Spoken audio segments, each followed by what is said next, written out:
We all want to have more for our children than we had for ourselves.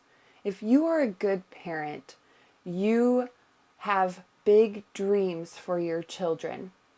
So, what do?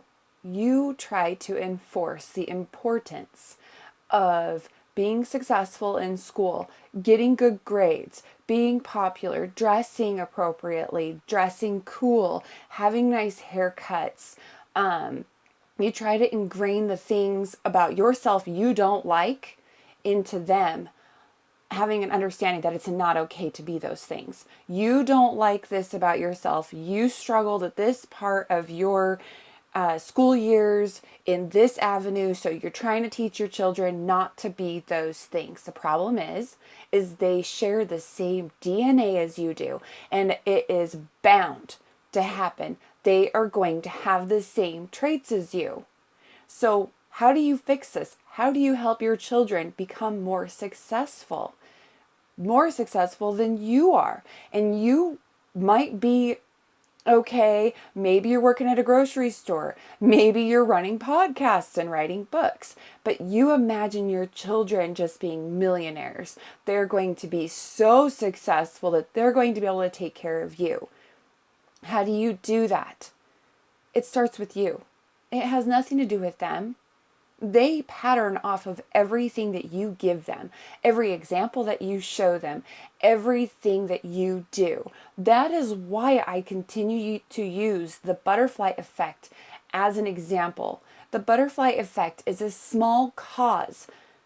It is tiny little butterflies flapping their wings, and in return, it turns into a massive hurricane on the other side of the world. A small cause with large effects. You need to pay attention to you, yourself. You can tell your kids, I expect you to have A's.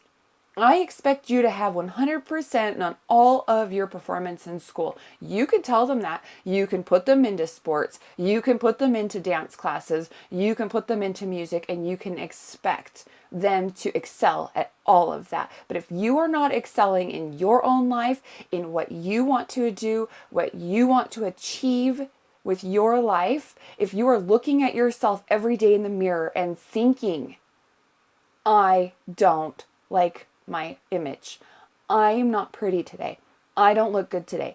I'm fat. Oh, these clothes don't look right. If you are doing those things, even if those are inside your head, you are still outwardly pushing that image onto your children.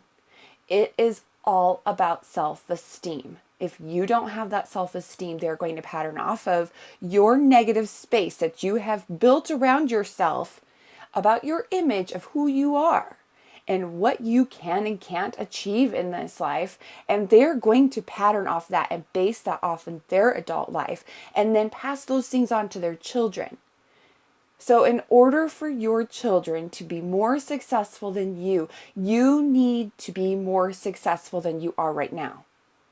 You need to be so self-aware of who you are and why you are, so that you can understand how to conquer your insecurities, those walls that you've built up on your path. One of the most important things that I try to tell people, because I work with a lot of entrepreneurs, is it does not matter what avenue you take. If you quit and you start a new road, a new path, a new business, you're going to continue to hit those exact same roadblocks because of your inability to be self-aware of who you are and why you are and fix those things.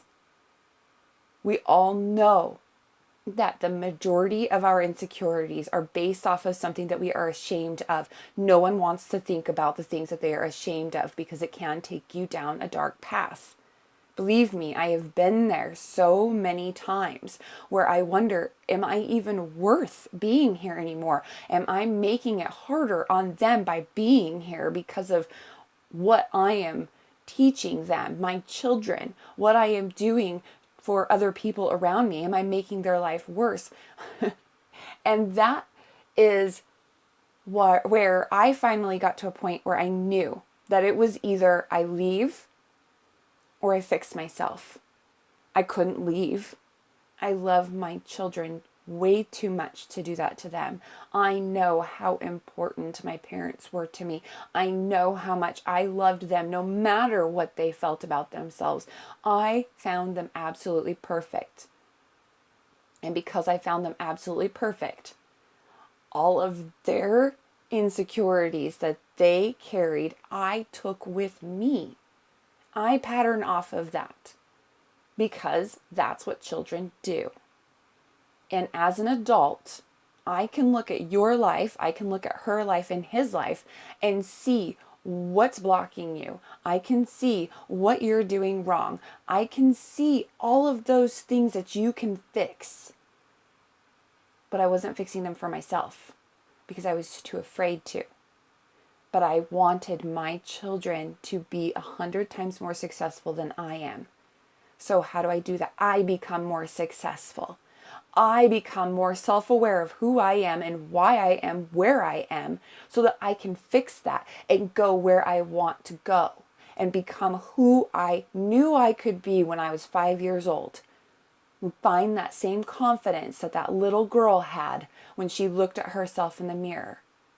That is so important that we remember how confident we once were and find that little tiny platform, that beginning piece that stripped you of your security and your confidence and brought in insecurity and self-doubt.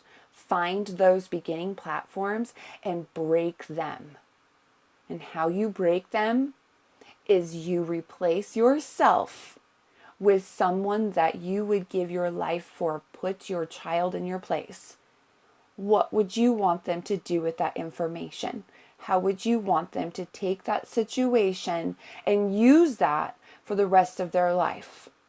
Would you want them to allow it to make them stronger and learn from it and take it as a positive criticism or a massive catastrophe that happens to you as a child? You want them to take that and let them tear them down and put them in a hole and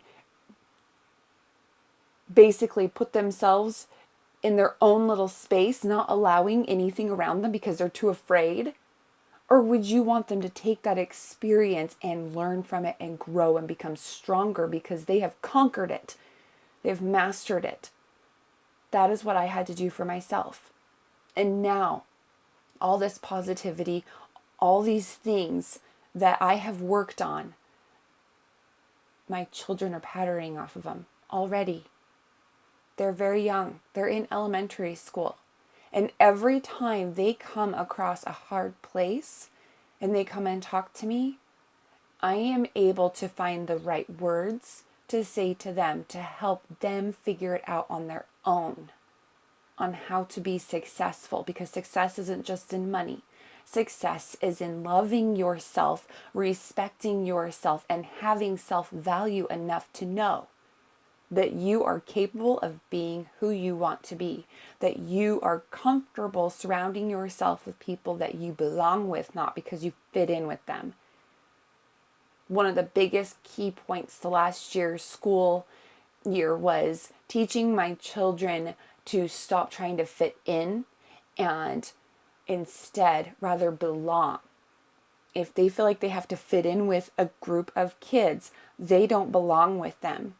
And they don't get to be themselves, because when we are trying to fit in, we are trying to be someone that we are not. When we belong, we get to be who we are. And it does not matter if you are trying to fit in. It is still a little tiny white lie, and the truth always comes out, so you should want to belong. That was the biggest key last year. This year, they've owned that. They owned that they belong instead of fit in, and now they're working on who they surround themselves with and the positivity that they want for themselves. And it has been huge to watch that. I spent until I was 34, even into 35, trying to fit in, trying to make myself look better and appear better, carrying around a facade of this tough girl that can handle anything that comes her way, and completely broken inside. And I was going to pass that on to them. And now here I am, extremely confident in who I am and where I'm going and loving what it is that I do and being passionate about things and life, loving this life, loving to wake up in the morning every single morning instead of waiting for bed because I don't want to be awake. My children are patterning off of that. I look at myself in the mirror and I'm like, wow, you're so pretty today. You're not even wearing makeup. Cool. In fact, most days I don't even look at myself in the mirror. And then when I walk by something, I'm like, oh, whoops, the hair is kind of astray out of my pony. I better put that in. And they pattern off that instead of obsessing over what it is they look like and what they're wearing. That's huge. Just those little tiny pieces. And every time they do something that is small, they say, look, mom, hey, mom, watch this. Anytime they do that, it is the best thing they've ever done. You are the best at that. You are the best at twirling. You are the best at reading. You are the best at using big words. My son's extremely intelligent and uses huge words. And I tell him all the time, you are so smart. Absolutely incredibly intellectual child. You can be anything. You are going to be the next Bill Gates. And my daughter, you are going to be an incredible singer because you're absolutely amazing already. Look at you. You can jump so high. You are going to be the best dancer there is out there. Things that she loves, things that he loves. I give them self-esteem. I give them confidence. And that is the most important thing that we can be doing for our children, is giving them those things. But we can't give those things to them if you don't have it for yourself. So it is up to you. How much do you love your children? If that is what it takes to get you on the road to start fixing yourself, to make yourself better, so that you can know that you can be anything that you want in this world and go for it. If that's what it takes, using the guilt of what you want for your children, I'm going to hand it to you. Guilt brings action. Take action.